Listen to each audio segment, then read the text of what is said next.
হাইলাকান্দিত ভয়ংকৰ জালিয়াতিৰ ঘটনা।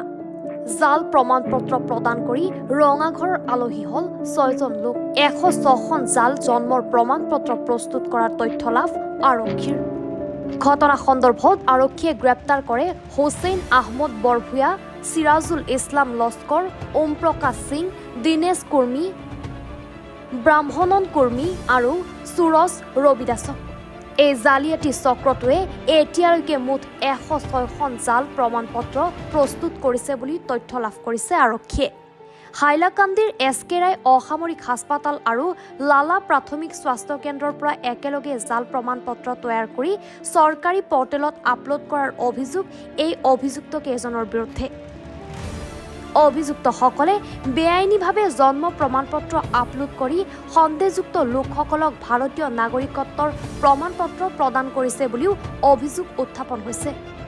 এছ.কে. ৰায় অসামৰিক হাস্পাতালৰ অধীক্ষকে কৰা 31/25 নম্বৰ গোচৰত তদন্তৰ পিছতহে অভিযুক্ত কেইজনক গ্ৰেপ্তাৰ কৰে আৰক্ষীয়ে।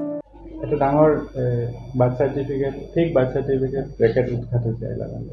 আপুনি ঠিকেই শুনিছে যে যোৱা 18/2/2025 S K. Roy civil hospital Hailakandi doctor Debabrata এটা FIR দিছিলে। তাতে উল্লেখ কৰিছিলে যে হুছেইন আহমেদ বৰভূঞা বুলি এজন মানুহে তেওঁৰ ছোৱালী বাৰ্থ চাৰ্টিফিকেটৰ ডেট অফ বাৰ্থটো ভুল হোৱা বুলি কাৰেকশ্যনৰ কাৰণে গৈছিলে।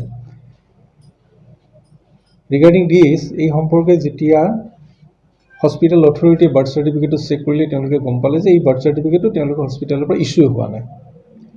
লগে লগে তেওঁলোকে প্ৰশাসনক জনালে আৰু হাইলাকান্দি থানাত এটা কেছ দিলে। আমি ইমান দিনেই গোটেই বস্তুটো এটা এনকুৱাৰী লেভেলত ৰাখিছিলোঁ, কিন্তু যোৱাকালি আমি 6জন মানুহক এই ৰিগাৰ্ডিঙত সোধপোছৰ কাৰণে আনো আৰু এতিয়ালৈকে এই গোটেই 6জন মানুহৰ পৰা যিখিনি পালোঁ তাৰ পৰা আমি এটা ৰেকেট পাইছোঁ, যি ৰেকেটটোৱে হাইলাকান্দি, কাছাৰ আৰু কৰিমগঞ্জ, শ্ৰীভূমি এতিয়া এই 3টা ডিষ্ট্ৰিক্টৰ বিভিন্ন ল'ৰা ছোৱালীক বাৰ্থ চাৰ্টিফিকেটবোৰ, ফেক বাৰ্থ চাৰ্টিফিকেটবিলাক ইছ্যু কৰি আছিলে। এই 6জন মানুহৰ নাম অলৰেডি আপোনালোকক দিছোঁ। এই 6জনৰ মোবাইলবোৰ চেক কৰোঁতে সিহঁতৰ মোবাইলৰ পৰা এতিয়ালৈকে 101 ফেক বাৰ্থ চাৰ্টিফিকেট আমি পাইছোঁ। এতিয়াও ইনভেষ্টিগেশ্যনটো চলি আছে আৰু 2-এজন মানুহ ইয়াত ইনভলভ আছে। সেইখিনি যেতিয়া হ'ব আপোনালোকক জনাম।